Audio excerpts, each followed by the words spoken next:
Was this a big surprise to you that this decision came out? To me, as a former federal prosecutor, watching how Prosecutor McGinty and his assistants have essentially perverted the criminal justice process and the grand jury process, it was not a surprise. I've seen this coming for months. When they first started doing strange and bizarre things that one would never do for any target of a criminal investigation. For Samaria Rice, however, even though we had tried to prepare her for this likelihood, it was nevertheless emotionally devastating. She wept for a long time. It's probably been, I mean, I can't say it's the hardest day of her life because that was the day she lost her son, but it's been a very, very difficult day for her. Is it almost like losing him twice? It really is, because it's like just having it sink in that there's no criminal justice and that the local criminal justice process is so broken and, in her words, corrupted, is just an incredibly painful thing for her. She was still clinging to that thread of hope that somehow, despite Prosecutor McGinty's efforts to orchestrate a bogus exoneration for these officers, that somehow a miracle would occur and that she and her family and Tamir would get justice. What do you think is wrong with this decision from the grand jury? Well, remember that a prosecutor's behavior and engagement with a grand jury is one-sided. And despite Prosecutor McGinty's constant refrain that he's being transparent, the reality is that nothing that he did in front of that grand jury is transparent because we don't have the transcript, we weren't there, we don't get to see it. What we do know is that he took a dive on cross-examining the targets of investigation, these officers. They were permitted to take the oath, make self-serving statements. I mean, the union admitted it, their own lawyers admitted it, they took no questions. That is probably the most bizarre thing I've seen in my entire career, for a prosecutor to forego the opportunity to cross-examine people who've waived their Fifth Amendment privilege under black-letter Supreme Court law. So when you have things like that happen, it just shows you a process that is broken beyond belief because the prosecutor doesn't care about securing justice for the victims of police crimes. Were you surprised about the 45-minute length of their discussion after they made that announcement and putting out pieces of what they say was evidence? Were you surprised by that? Have you ever seen something like that? Well, again, I think for a prosecutor to bend over backwards to act as defense counsel for the very people they're supposed to be investigating, I think is indicative of just how off track this process has been for a long time now.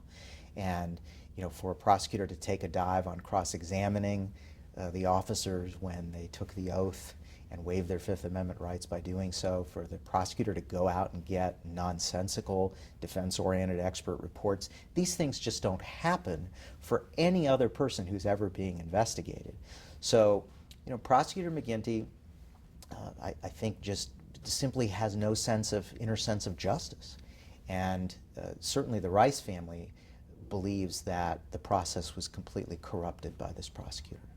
What does a Department of Justice investigation do you think, compared to what McGinty did with his investigation?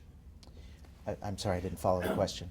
You were asking the DOJ to come in and take a look. What do you think you get with a DOJ investigation that you don't get with the prosecutor's office here locally doing the investigation? Well, a local prosecution is actually the best chance at justice because there are so many statutes that fit the conduct here. The aggravated murder statute, for example, provides that all a person who fires the weapon needs to have is a purpose to kill. You don't have to have prior calculation and design where the victim is under the age of 13. Federal statutes are few and further between. They're very difficult to apply to what are generally considered local law enforcement issues. The one thing that one gets out of a federal investigation is, at least hopefully, some integrity of the investigation that's been lacking here, but one does not get the range of statutes that are available that fit the conduct. So you think maybe naming a special prosecutor at the beginning that your law firm and Tamir Rice's family would have been happy with? If there had been a truly independent special prosecutor who doesn't have a record of being the best friend of the police, then at least the Rice family would have been able to say the process has some integrity. But this prosecutor, under the guise of transparency, kept selectively leaking information that seemed designed to exonerate the officers, but also to prepare the public to accept a terrible travesty of injustice. And that's what has occurred here, a terrible travesty of injustice. The prosecutor was just sort of being political and manipulating the public presentation to try to get people to accept it. Now, Subodh, I think if Mr. McGinty was sitting here, he would say, Subodh, I put out expert reports to the public. I was transparent through every step. I said I wasn't going to step down, and I was going to take this. It's my job to do. What would you say to that if he said that to you? There is not a prosecutor in America that would give up their right to cross-examine targets of a criminal investigation who waived their Fifth Amendment rights by taking the solemn oath and testifying about what occurred. There isn't a prosecutor that would do that. This prosecutor has set a new precedent that if you're a Cleveland police officer, you will get a completely special treatment brand of justice. Now, Prosecutor McGinty is never going to have an answer for that because no prosecutor does that. Prosecutor McGinty is never going to be able to explain why he goes out and gets these expert reports that are riddled with flaws, claims that he's going to present the Rice family's experts, which they should have never had to get, by the way, but then absolutely abused them verbally behind closed doors. They came out saying, these are people who are former cops or professional witnesses, they're used to tough cross-examinations. They said they went in there, they didn't get to present their findings, they were ripped into from the beginning, they were mistreated and verbally abused. So at some point, Prosecutor McGinty, if he really wants to be transparent, he will go get a court order from the Common Pleas Court that displays all the transcripts of how both sides' experts, because it really was the prosecutor was a different side, he was the defense side. And he will present all those transcripts to the public. He'll present the officers' transcripts to the public, but he won't do that. Because what he's been doing is hiding behind the grand jury secrecy rule, claiming transparency, but moving for now over 13 months in a quest to exonerate the officer. So you think this was a done deal before the grand jury even sat down?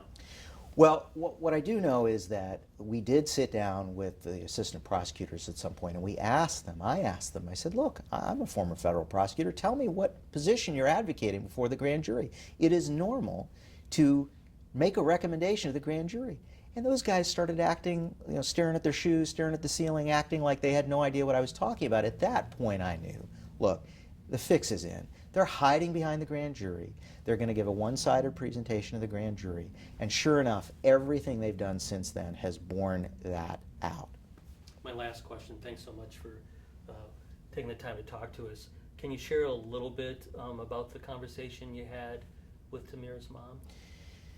So it was actually very difficult to even communicate with Samaria Rice when she first learned of this news. She was so upset. She was so distraught. She was weeping as only a mother who has lost a child and then has been denied justice can weep. My heart was in my throat the entire time. And so it took a while before she could even really communicate. I mean, this was just a horrible day because not only is her son dead, who was just playing in the park, for heaven's sake. There's no reason he had to die.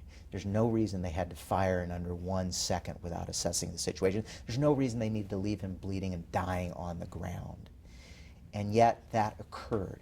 And now that horrible injustice has been compounded because the local criminal justice system has been shown to not be able to work because of Prosecutor Tim McGinty and his assistants. Okay.